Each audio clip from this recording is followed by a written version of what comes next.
प्रेमास रंग यावे मालिकेच्या येणाऱ्या पुढील भागात अक्षराला फायनली कळालेलं असतं की तिच्या आई आणि बाबांना शेवटच्या स्टेपला हॉस्पिटलमध्ये कोण घेऊन गेलं होतं। आता जेव्हा अक्षरा सगळं घडलेली हकीकत जेव्हा सुंदरला सांगत असते तेव्हा सुंदरला कळतं की एक दिवशीच असंच माझ्यासमोर एका व्यक्तीचा ॲक्सिडेंट झाला होता आणि त्याची पत्नी देखील त्याच्यासोबत होती। तेव्हा मी एक मुलीला फोन लावला होता।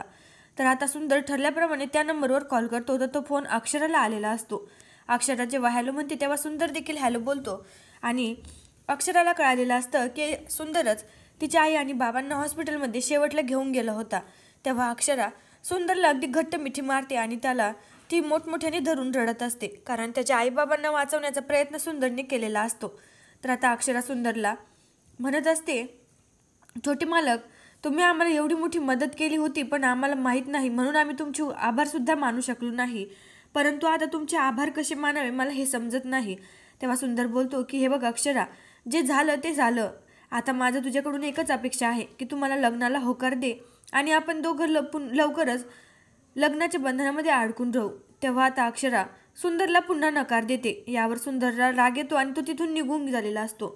तर वसुंधरा, सुंदरचं एवढं वय झालं आणि त्याचं लग्न होत नाही या टेन्शनमुळे तिला खूपच रडू येत असतं।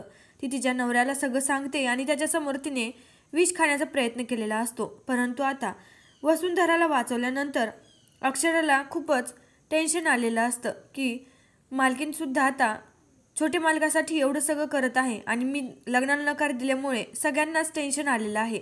तर आता अक्षराने ठरवलेलं असतं की सुंदरसोबत लग्न करायचं, परंतु तोपर्यंत खूप उशीर झालेला असतो, कारण सुंदरने आता शपथ घेतलेली असते की काहीही झालं तरी आता तो लग्न करणार नाही। अक्षरासोबत काय कोणासोबतच तो लग्न करणार नाही आणि त्याने आता प्रेम या गोष्टीचा त्याग केलेला असतो। आता तो अक्षराला जेव्हा सगळं सत्य सांगणार तेव्हा तिला काय वाटणार पाहणं इंटरेस्टिंग राहील। तर सुंदरने जे केलं ते योग्य आहे का कमेंट बॉक्समध्ये कळवा। व्हिडिओला लाईक करून चॅनल सबस्क्राईब करा।